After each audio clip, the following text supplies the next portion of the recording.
Hello. I'm going to be talking about the newest podcast episode that we were assigned to listen to and discuss with one another. Sorry, we're getting up and personal in my car. If you have roommates, if you know, you know.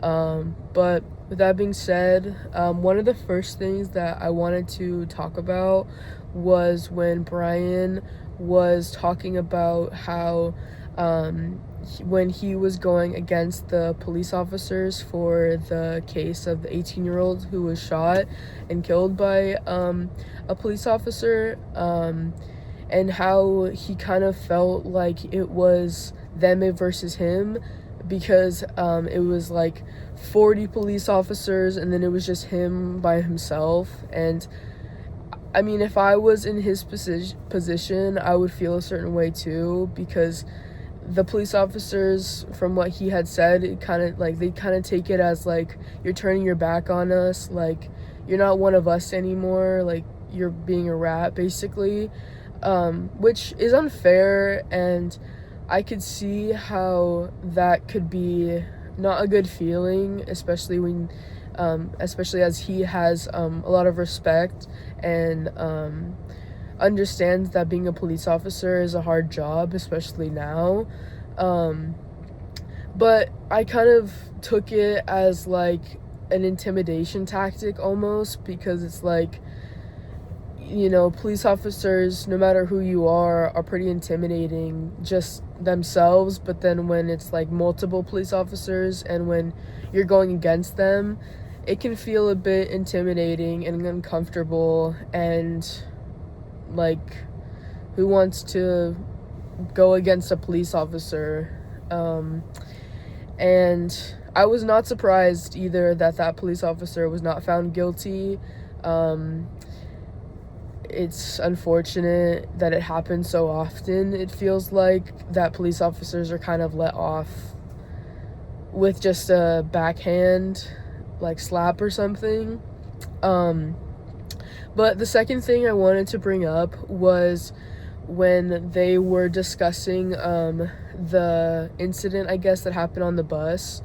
And it kind of like made me think about the bystander like theory or method or whatever it is, and how like there were people who did step in and were saying things, but it almost seemed like it kind of escalated the situation.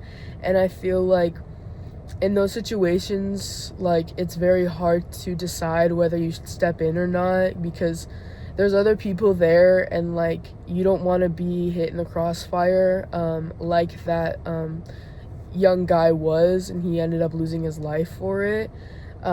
Which I thought was interesting that they found him, like they said that he was self-defense, I guess, because from my understanding of what the situation was, it didn't really seem like he did anything to like really provoke him. I think he was trying to, like, in his own way, de-escalate things, and because there were kids, there were other people, and it just didn't seem fair for the victim and the family. And I also thought it was interesting, and I'm not quite sure how like accurate it is, when the host had said something about Germany doesn't really charge people too harshly. I thought that was interesting just because of like I'm only really familiar with the American system and things like that, and it seems like with certain people, if you get caught with something or you do something illegal, it seems like you get like 10 years for something in certain situations. And it just like made me think, like, what is the crime like in Germany? And if they're not doing as much time, does that give them like more, like, give them more of the urge to do it again, because they're like, well, I'm not gonna, if I'm only gonna get like 5 years, like, and I really want to do this thing or whatever, if I get caught, like, should I just do it? And I guess like it just like made me curious about the justice system in Germany. and how that works and what the prisons are like. Like, are they more intense? Like, do they have to do more community service then, since they're not doing as much like time? But yeah, I thought this was an interesting episode. It was a bit confusing, if I'm being honest. I felt like there was like so many different stories and different parts to it. But yeah, that's my thoughts, and thank you for watching.